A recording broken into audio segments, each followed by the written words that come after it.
में सबसे पहला टॉपिक हम लेते हैं वेजरिंग एग्रीमेंट, जो इंडियन कॉन्ट्रैक्ट एक्ट के सेक्शन नंबर 3030 में कवर होता है। बेसिकली वेजरिंग जो है वो रिप्रेजेंट करता है बेटिंग को, या फिर इसे आप गेम ऑफ चांस भी कह सकते हैं, या इसे प्रोबेबिलिटी भी कह सकते हैं। अगर एक लिटरल या प्रॉपर मीनिंग बोली जाए तो वेजरिंग एग्रीमेंट एक ऐसा एग्रीमेंट है जहां दो पार्टीज़ एक दूसरे को रेसिप्रोकल या एक जैसा प्रॉमिस करती हैं मनी, और मनी की वैल्यू का कुछ पे करने का, जिसे हम मनी वर्थ बोलते हैं। लाइक आप मुझे या तो 5 लाख देने का प्रॉमिस कर रहे हो या उतने वर्थ की कार देने का प्रॉमिस कर रहे हो। ऐसा प्रॉमिस मैं आपको कर रहा हूँ, आप मुझे कर रहे हो। अगर एक फ्यूचर इवेंट जो कि हो भी सकता है और नहीं भी हो सकता है, जिस पर ना आपका कंट्रोल है ना मेरा कंट्रोल है। आसान भाषा में बात करें तो वेजरिंग एग्रीमेंट को हम हिंदी में शर्त भी कह सकते हैं। यहाँ दोनों पार्टीज़ एक दूसरे को मनी पे करने का प्रॉमिस कर रही हैं एक फ्यूचर इवेंट के होने या ना होने पर, और इन दोनों का ही इस इवेंट पे कोई कंट्रोल नहीं है। अब जनरली क्या आप देखेंगे तो वेजरिंग में किसी भी तरह का स्किल इन्वॉल्व नहीं है। यहाँ पर तो सिर्फ आप अपने लक को ट्राई कर रहे हो।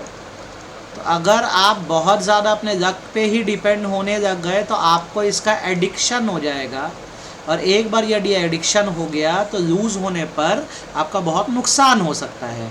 इसलिए इन वेजरिंग एग्रीमेंट्स को अपोज्ड टू पब्लिक पॉलिसी माना जाता है, मतलब वॉइड होते हैं। मतलब आप जीतो या हारो, लीगली आप रिकवर नहीं कर पाओगे।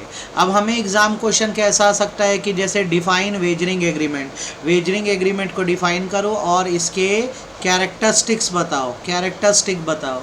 तो हम डेफिनेशन बोले तो wager is an agreement by which money is payable by one person to another on happening और non happening of uncertain future event. ठीक है, जैसा कि मैंने बोला ये कॉन्ट्रैक्ट तो है ही नहीं, एक एग्रीमेंट है, सेक्शन 30 में कवर हो रहा है, जहाँ एक पर्सन दूसरे पर्सन को प्रॉमिस कर रहा है कि इवेंट के होने या ना होने पर वो क्या करेगा, मनी पे करेगा। ठीक है, फीचर बहुत इजी है। सबसे पहले यहाँ पर कंसिडरेशन में क्या है, मनी पे करने की बात हो रही है। सेकंड, मनी कब पे होगा, money is payable on happening और non happening of event. Third, agreement किस पर डिपेंड है, प्रेजेंट पे तो नहीं है, फ्यूचर में डिपेंड है, क्योंकि इवेंट अभी नहीं होने वाला है, फ्यूचर होने वाला है। इसका मेन एसेंस क्या है, अगर एक पार्टी जीतेगी तो पक्का है कि दूसरी पार्टी हारेगी। दोनों ही पार्टी का इवेंट्स पे या फ्यूचर इवेंट पे कंट्रोल नहीं है। ठीक है, कोई भी विन कर सकता है, कोई भी लूज़ कर सकता है, इसे वेजरिंग बोला जाता है। ठीक, अगेन एक और इम्पोर्टेंट क्वेश्चन हमको आता है कि बताइए कौन सा एक्सेप्शनल केस है जहाँ पर वेजरिंग एग्रीमेंट जैसे ही एग्रीमेंट है पर वो वॉइड नहीं है। ये है एक्सेप्शन टू वेजरिंग एग्रीमेंट, कि कहाँ पर कुछ एग्रीमेंट्स को वेजरिंग नहीं माना जाता। तो जैसे शेयर मार्केट ट्रांजैक्शन, तो शेयर मार्केट ट्रांजैक्शन में क्या होता है, बेसिकली शेयर्स को गुड्स की तरह ट्रीट किया जाता है। और बेसिकली क्या होता है, जब आप शेयर बाय करते हैं तो आपको शेयर डिलीवर होते हैं। तो एक्चुअल में कोई तो ट्रांजैक्शन हो रहा है ना, तो शेयर ट्रांजैक्शंस को जिसमें शेयर का रेट बढ़ के आप गेन अर्न कर रहे हो या कमा रहे हो उसको वेजरिंग नहीं बोलते। वैसे ही अगर कोई गेम ऑफ स्किल है जिसमें आपका मेंटल या फिजिकल स्किल लग रहा है, जैसे picture puzzle, athletic competition, wrestling contest, तो इसमें बेसिकली अगर आप पार्टिसिपेट कर रहे हो तो इसे वेजरिंग नहीं माना जाता।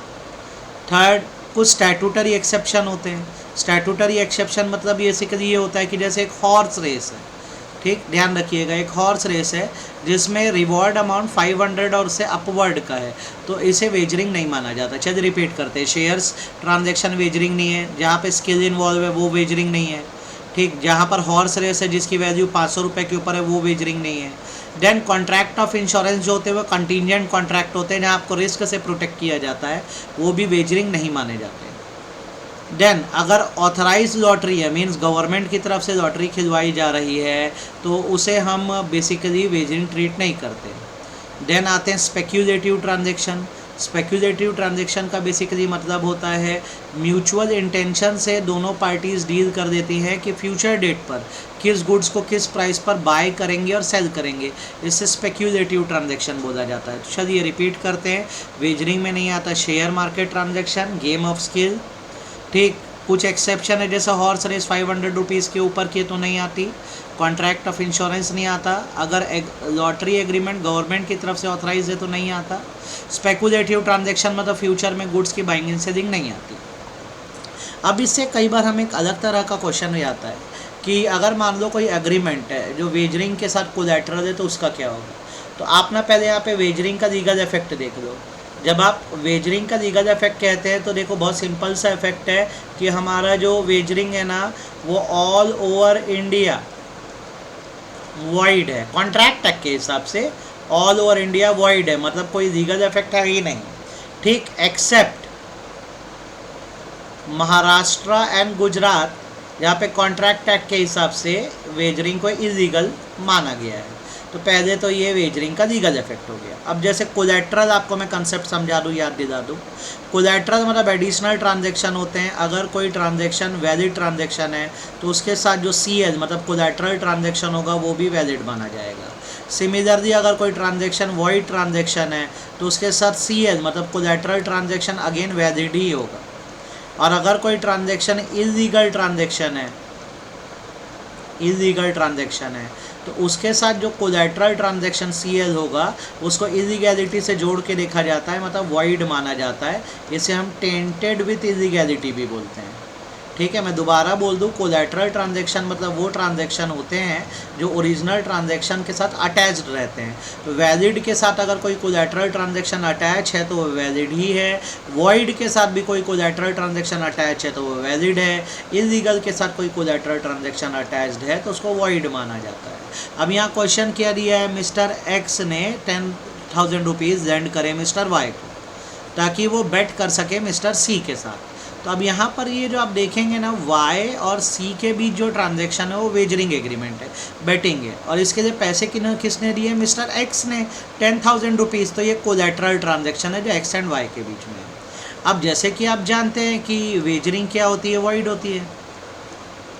इसका मतलब ये है कि ये जो वाई और सी के बीच ट्रांजैक्शन है वॉइड है, लेकिन एक्स और वाई के बीच जो कोलैटरल ट्रांजैक्शन है वो वॉइड के साथ जो भी कोलैटरल होता है उसको वैलिड ही मानते हैं। तो अब जैसे आंसर पढ़ेंगे, wagering agreement are generally void and their collateral agreement are treated as valid.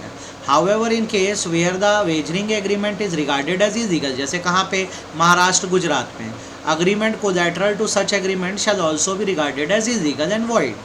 Mister X can recover his loan, जैसे अपने को महाराष्ट्र गुजरात तो बोला ही नहीं है, तो यहाँ पर वॉइड के साथ कोलैटरल क्या माना जाएगा, वैलिड। तो मिस्टर एक्स अपना लोन वाई से रिकवर कर पाएंगे क्योंकि यहाँ पर जो कोलैटरल है वेजरिंग के साथ उसको तो वैलिड ही माना जाएगा। ये इंपॉर्टेंट है, ध्यान रखिएगा। देन डिफरेंस बिटवीन हमें एग्जाम में पूछता है और अभी अपकमिंग एग्जाम में भी आ सकता है, इंश्योरेंस कॉन्ट्रैक्ट और वेजरिंग एग्रीमेंट में क्या डिफरेंस है। देखिए, इंश्योरेंस में होता है इंश्योरर और दूसरे साइड होता है इंश्योर्ड पर्सन। यहाँ पर आपको लॉस का कंपनसेशन मिलता है अगर फ्यूचर में आपका कोई लॉस या नुकसान हो जाए, तो फ्यूचर इवेंट हो जाए तो हमें इसे वेजरिंग से कंफ्यूज नहीं करना है। ये एक्चुअल में एक नॉर्मल कॉन्ट्रैक्ट है जहाँ आपको रिस्क से प्रोटेक्ट किया जा रहा है। तो देखिए, कॉन्ट्रैक्ट ऑफ इंश्योरेंस की meaning, it is a contract to indemnify the loss. Wagering की meaning, it is a promise to pay money और pay money is worth on happening of event. मतलब यहाँ पे आपको लॉस से बचाया जा रहा है और यहाँ सिर्फ मनी पे करने की बात हो रही है। यहाँ पर इंश्योरेंस के कॉन्ट्रैक्ट में म्यूचुअल कंसिडरेशन है, अभी आप प्रीमियम पे करेंगे, आपका नुकसान होगा तो आपको कंपनसेशन मिलेगा। वेजरिंग तो गैम्बलिंग है, यहाँ कोई भी आप देखेंगे तो कंसिडरेशन नहीं है। देन इंश्योरेबल इंटरेस्ट मतलब होता है ओनरशिप। आप सिर्फ उसी चीज़ का इंश्योरेंस करा सकते हैं जिस पर आपका राइट है। जैसे लाइफ इंश्योरेंस में आप नहीं करा सकता हूँ, किसी और का नहीं, बट वेजरिंग में तो कोई प्रॉपर्टी नहीं है तो इंश्योरेबल इंटरेस्ट की बात ही नहीं आती है। देन कॉन्ट्रैक्ट ऑफ इंडेमनिटी की बात करते हैं, लॉस कंपनसेशन। तो लाइफ इंश्योरेंस को छोड़कर हर इंश्योरेंस की इंडेमनिटी होती है, लाइफ की कैसे इंडेमनिटी होगी। और वेजरिंग में क्या होता है, जो हार गया उसको एक फिक्स सम देना होता है। इंश्योरेंस कॉन्ट्रैक्ट परफेक्टली वैलिड है इंडिया में, वेजरिंग को वॉइड माना गया, महाराष्ट्र गुजरात में तो जैसे मैंने बताया इलीगल माना गया है। प्रीमियम की बात करें तो इंश्योरेंस में प्रीमियम कैलकुलेट होता है, लेकिन वेजरिंग में बेटिंग में कोई ऐसा कैलकुलेशन नहीं होता है। पब्लिक वेलफेयर की बात करें तो कॉन्ट्रैक्ट ऑफ इंश्योरेंस को सोसाइटी के लिए बेनिफिशियल माना गया है, लेकिन भाई अगर बात करें हम किसकी, वेजरिंग की, तो ये बेट है, इसका एडिक्शन हो सकता है तो इसको सही नहीं माना जाता है। तो आई होप आपको ये वेजरिंग का जो टॉपिक है ये एकदम क्लैरिटी से समझ आ गया होगा। अगले टॉपिक के लिए फिर मिलते हैं, आप इसको अच्छे से